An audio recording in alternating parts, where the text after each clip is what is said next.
Hi ಎಲ್ಲರಿಗೂ ನಮಸ್ಕಾರ. Seema Kannada vlogs YouTube ಚಾನಲ್ಗೆ ಸ್ವಾಗತ.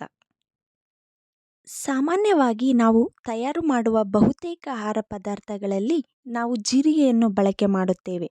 ಇದು ಕೇವಲ ಅಡುಗೆಯ ರುಚಿ ಹೆಚ್ಚಿಸುವುದು ಮಾತ್ರವಲ್ಲ, ಆರೋಗ್ಯವನ್ನು ಕೂಡ ಕಾಪಾಡುತ್ತದೆ.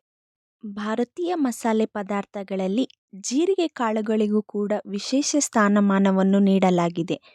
ತನ್ನಲ್ಲಿ ಅಗಾಧ ಪ್ರಮಾಣದಲ್ಲಿ ಔಷಧೀಯ ಗುಣಗಳನ್ನು ಒಳಗೊಂಡಿರುವ ಈ ಪುಟ್ಟ ಕಾಳುಗಳು ಅಡುಗೆಯ ರುಚಿಯನ್ನು ಹೆಚ್ಚಿಸುವುದು ಮಾತ್ರವಲ್ಲದೆ ಅನೇಕ ಕಾಯಿಲೆಗಳಿಂದ ಕೂಡ ನಮ್ಮನ್ನು ದೂರವಿರಿಸುತ್ತದೆ. ಪ್ರಮುಖವಾಗಿ ಈ ಪುಟ್ಟ ಕಾಳುಗಳಲ್ಲಿ ಉನ್ನತ ಮಟ್ಟದ ವಿಟಮಿನ್ ಎ ಮತ್ತು ವಿಟಮಿನ್ ಸಿ ಅಂಶಗಳು ಕಂಡುಬರುತ್ತದೆ. ಇವುಗಳು ದೇಹದೊಳಗಡೆ ಆಂಟಿಆಕ್ಸಿಡೆಂಟ್ಗಳಾಗಿ ಕೆಲಸ ಮಾಡಿ ಸೋಂಕು ವಿರುದ್ಧ ಹೋರಾಡಲು ನೆರವಾಗುತ್ತದೆ. ಬನ್ನಿ, ಈ ವಿಡಿಯೋದ ಮೂಲಕ ಈ ಪುಟ್ಟ ಜೀರಿಗೆಯಲ್ಲಿ ಏನೆಲ್ಲ ಆರೋಗ್ಯ ಪ್ರಯೋಜನಗಳು ಅಡಗಿವೆ ಎಂದು ತಿಳಿದುಕೊಳ್ಳೋಣ.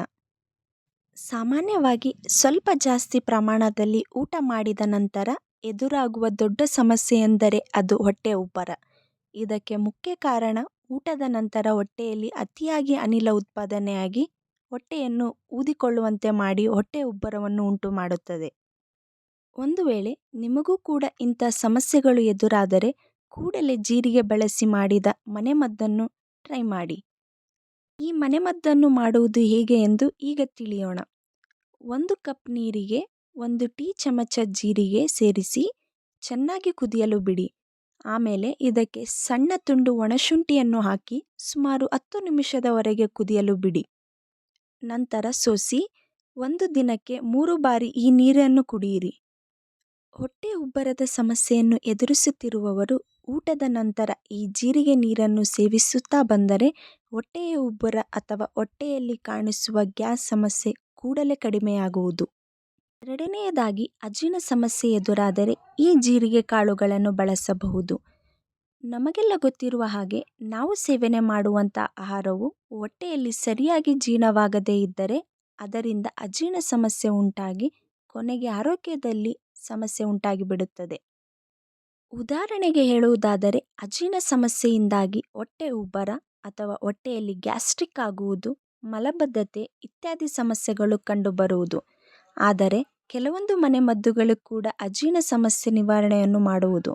ಇದಕ್ಕೆ ಒಳ್ಳೆಯ ಮನೆಮದ್ದು ಅಂದರೆ ಅದು ಜೀರಿಗೆ ಕಾಳುಗಳು. ಅಜೀರ್ಣ ಸಮಸ್ಯೆಗೆ ಮನೆಮದ್ದನ್ನು ಹೇಗೆ ಮಾಡಬೇಕು ಎಂದು ಈಗ ತಿಳಿದುಕೊಳ್ಳೋಣ. 1 ತಳ ಅಗಲವಾಗಿರುವ ಸಣ್ಣ ಪಾತ್ರೆಯಲ್ಲಿ ಸುಮಾರು 20 ಗ್ರಾಂ ಆಗುವಷ್ಟು ಜೀರಿಗೆ ಕಾಳುಗಳನ್ನು 1-2 ನಿಮಿಷ ಹುರಿದುಕೊಳ್ಳಿ. ಆ ಬಳಿಕ 1 ಲೋಟ ನೀರನ್ನು ಚೆನ್ನಾಗಿ ಕುದಿಯಲು ಬಿಡಿ. ಇದಕ್ಕೆ ಈಗಾಗಲೇ ಹುರಿದುಕೊಂಡಿರುವ ಜೀರಿಗೆಯನ್ನು ಸೇರಿಸಿ 1-2 ನಿಮಿಷ ಕುದಿಯಲು ಬಿಡಿ. ನಂತರ ಸೋಸಿ 1 ದಿನಕ್ಕೆ 2 ಬಾರಿ ಈ ನೀರನ್ನು ಕುಡಿಯಿರಿ. ಎರಡನೆಯದಾಗಿ ಮಹಿಳೆಯರಿಗೆ ಪ್ರತಿ ತಿಂಗಳು ಮುಟ್ಟಿನ ಸಮಯದಿಂದ ನೋವು ಹಾಗೂ ಸಂಕಟಗಳು ಕಾಡುವುದು ಸಾಮಾನ್ಯ. ಆದರೆ ಇಂತಹ ನೋವಿಗೆ ನೇರವಾಗಿ ಮಾತ್ರೆಗಳನ್ನು ನುಂಗುವುದು ಆರೋಗ್ಯಕರವಲ್ಲ. ಬದಲಿಗೆ ಯಾವುದೇ ಅಡ್ಡ ಪರಿಣಾಮವಿಲ್ಲದ ಕೆಲವೊಂದು ಮನೆಮದ್ದನ್ನು ಅನುಸರಿಸಿಕೊಂಡು ಈ ನೋವಿನಿಂದ ಪಾರಾಗಬಹುದು. ಇದಕ್ಕೆ ಒಳ್ಳೆಯ ಉದಾಹರಣೆ ಎಂದರೆ ಜೀರಿಗೆ ಕಾಳುಗಳು. ಜೀರಿಗೆ ಕಾಳಿಂದ ಮುಟ್ಟಿನ ನೋವು ಕಡಿಮೆ ಮಾಡುವುದು ಹೇಗೆ ಎಂದು ಈಗ ತಿಳಿದುಕೊಳ್ಳೋಣ. ಸುಮಾರು 50 ಗ್ರಾಂ ಆಗುವಷ್ಟು ಜೀರಿಗೆ ಕಾಳುಗಳನ್ನು ಚೆನ್ನಾಗಿ ಹುರಿದು ಪೌಡರ್ ರೀತಿ ಮಾಡಿಕೊಳ್ಳಿ. ಇನ್ನು ಈ ಜೀರಿಗೆ ಪುಡಿಗೆ 25 ಗ್ರಾಂ ಆಗುವಷ್ಟು ಬೆಲ್ಲವನ್ನು ಚೆನ್ನಾಗಿ ಮಿಕ್ಸ್ ಮಾಡಿಕೊಂಡು ಸಣ್ಣಗೆ ಉಂಡೆ ರೀತಿ ಮಾಡಿಕೊಳ್ಳಿ. ಇನ್ನು ಮಾಸಿಕ ಮುಟ್ಟಿನ ಸಮಯ ಬರುವ ಮುನ್ನ ಅಂದರೆ 2 ಅಥವಾ 3 ದಿನಗಳ ಮುಂಚೆ ಈ ಉಂಡೆಯನ್ನು ದಿನಕ್ಕೆ 1ರಂತೆ ಸೇವನೆ ಮಾಡಿ. ಇಲ್ಲಾಂದರೆ ಹೀಗೆ ಕೂಡ ಮಾಡಬಹುದು. ಮೊದಲಿಗೆ 2 ಕಪ್ ಆಗುವಷ್ಟು ನೀರನ್ನು ಕುದಿಯಲು ಬಿಡಿ.